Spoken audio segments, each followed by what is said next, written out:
My older brother and I were fortunate enough to have our own bedrooms despite the circumstances. We lived in a small house, but for the three of us, and on our mom's dime alone, it wasn't terrible. I was maybe 7 or 8 years old when I went through a traumatic event that stuck with me forever. Our dad was a deadbeat and disappeared from our lives. Our mom worked 2 jobs to provide for us. On nights when she had to work, our grandma would usually stay at the house. Considering the circumstances, it wasn't terrible. The neighborhood where we resided wasn't particularly remarkable, but it was just another ordinary night. I can't remember if it was a school night or if it was a weekend. I don't remember any tiny details like that. But what I do remember is I was in the living room with my grandma. She was watching TV, and I was playing with Legos on my Lego table. I was being loud and making a mess with them because I remember my grandma kept saying, "Alex, quiet down." Austin was already in bed. My bedtime was 9:30, given that it was probably approaching that time. I'm guessing this was a weekend night, otherwise my bedtime would have been earlier. The layout of the house was simple. Living room, dining room, and kitchen are all connected. And then there was a hallway which led to the bathroom and 3 bedrooms. Our mom's bedroom was at the end of the hall. Mine was in the middle. Our grandma would sleep in our mom's bed. When she'd stay over to watch us, eventually I had to go to sleep. My grandma would always go to sleep early too. So right after saying goodnight to me, she would go to the bathroom to brush her teeth and stuff before going to sleep as well. I was never one to be afraid of the dark or anything. My mom says I used to be a really brave child, but that night I woke up in the middle of the night, something unusual for me because I remember myself being a very heavy sleeper. I heard something outside in the hallway creaks in the floor. The wood floors in that house were always very creaky. Anytime someone walked down the hall, you'd hear it. I thought my grandma was going to the bathroom. However, the creaking didn't stop. It sounded like the creaks were moving back and forth. I got out of bed and went to the door to listen. Now I heard whispering. I was more confused than anything. I thought my grandma was talking to Austin. I opened the door and looked into the hallway, and what I saw still haunts me. There was a tall, naked, skinny woman leaning on the wall with her head between her arms. She was whispering stuff to herself, and then like a deer in headlights, her head whipped around to look at me. A lady was pounding on my door and yelling something, and I let out a small girl's scream and slammed it shut. I wanted my grandmother so badly. "Hi there, Jeremy." As Jeremy opened the door, I let out a series of piercing screams, demanding my grandma's release. In the distance, I could make out her cries, which I took to be her telling the lady, "Get the Dios out of here." I wondered where Jeremy was. I'll never understand how my grandmother, who was in her mid-60s at the time, managed to hold off this insane lady while simultaneously calling the police. She shouted at me to keep my door shut and was surprisingly swift. The woman stormed out of the house, yelling, "Jeremy!" As soon as she locked the door, my grandma rushed in to comfort me and Austin, who had woken up and was crying from the commotion.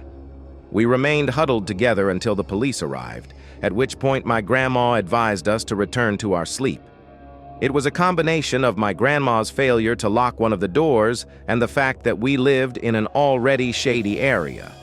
The woman must have been under the influence of something, because what I witnessed at such a young age had a profound impact on me. I struggled to sleep alone for quite a while. This incident ultimately led to our family's decision to leave that house shortly after. I'll give you a little background before the story starts. When I was 19, my life was pretty ordinary. I had just graduated from high school the year before. I'd always had a thing for horror movies, video games, jump scares, you name it. I loved it because it made me look tougher to the girls I was interested in, or who were interested in me. It was like having a superpower, I thought. Then I heard about sleep paralysis, which is REM-induced real-life nightmare. On the other hand, I had never been a part of a lucid dream before. My friend Megan, who suffered from severe lucid dreaming, told me on multiple occasions how external stimuli could shape her dreams, turning them into blissful fantasies or terrifying nightmares. I was a light sleeper, So I ignored the fact that Megan had texted me to come over because she had had yet another evil experience related to her sleep disorder. When I got there, I found her sleeping soundly again, so I sat down on the stool she used for her makeup or by the window and began playing a phone game. After about half an hour, I began to believe that Megan was sound asleep and that it would be fine for me to depart, provided that I informed her of my visit per her request. Suddenly, though, she woke up and began screaming, a unique and disturbing sound, almost mumbled, that I couldn't place. Her eyes widened, and I hurried over to console her. I inquired if she was experiencing a disturbing dream, and she began to tremble. I reached out to help her relax, but the tremors intensified. I sought her explanation, but she remained silent. I concluded that this was simply another episode of her so-called sleep paralysis. I tried to reassure her, and after a few moments, she seemed to be fine again. I returned to my house, but shortly after, I got a panicked text message that read, "The hallucinations won't stop." I asked the sender to clarify, but she didn't respond. After another half an hour or so, I decided to return to her house on my own. Upon arrival, I saw that her front porch and the nearby road signs were illuminated in red and blue. I ran up to her house desperately, trying to find out what happened as I approached the house. I noticed Megan was speaking with one of the officers on the scene when I went up to talk to her. Megan and the officer walked me over to a more secluded area. What I found out still sends chills up my spine to this day. Apparently, when I had went over to Megan's that night, she wasn't asleep at all. She was pretending to be evidently right behind me was a tall, skinny homeless man hiding in her closet. The police had also found a very large kitchen knife on him as well. The theory to this day is Megan thought she was having an episode when in reality, this very real man was quietly creeping towards her in her bedroom. Supposedly, when I had entered her house, it was enough to spook the man into hiding, and my presence was enough to keep him hidden. This gave Megan the time to call 911 and report the situation, which in turn resulted in the police arriving almost immediately after I had left. Thankfully, the man was taken into custody rather quickly to this day. I don't know what to think about that night, other than I could have very easily saved her life simp by keeping her company during what I thought was a very stressful situation, which in turn could have resulted in some very scary and heinous acts that would have taken place if I had been there any later. I hope I never experienced such a thing. That would be what finally trips my fear factor, without a doubt. Before the narrative begins, I will provide some background information. My life was rather typical when I was 19 years old. My senior year of high school was the previous year. Jump scares, horror films, and video games have always been my jam. For the females who were interested in me or thought I was attractive, it gave the impression that I was tougher, which was a huge plus. In my mind, it was as if I had a superpower. Later on, I learned about sleep paralysis, a nightmare that occurs during rapid eye movement, REM, sleep. Contrarily, I had never before participated in a lucid dream.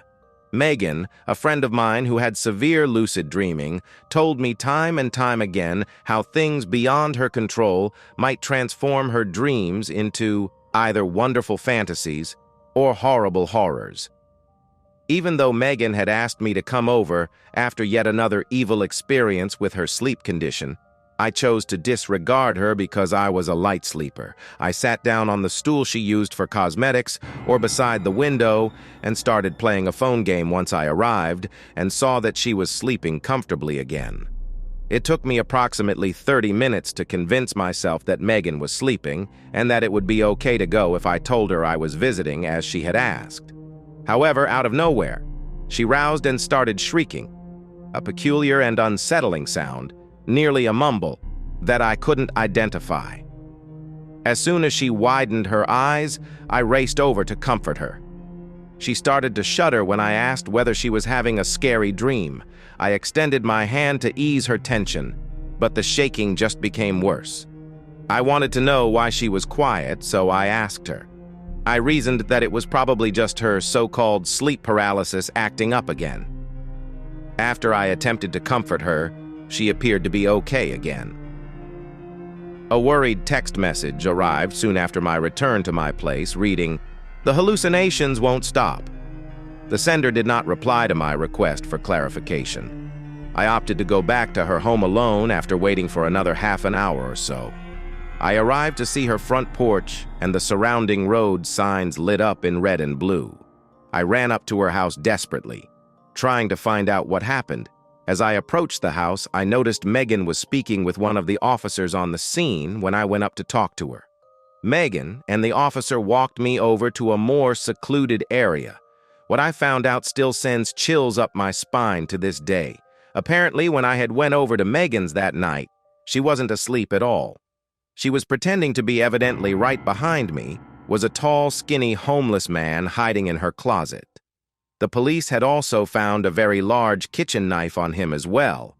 The theory to this day is Megan thought she was having an episode, when in reality this very real man was quietly creeping towards her in her bedroom. Supposedly, when I had entered her house, it was enough to spook the man into hiding, and my presence was enough to keep him hidden. This gave Megan the time to call 911 and report the situation, which in turn resulted in the police arriving almost immediately after I had left. Thankfully, the man was taken into custody. Rather quickly, to this day, I don't know what to think about that night, other than I could have very easily saved her life by keeping her company during what I thought was a very stressful situation, which in turn could have resulted in some very scary and heinous acts that would have taken place if I had been there any later. I hope I never experienced such a thing. That would be what finally trips my fear factor without a doubt.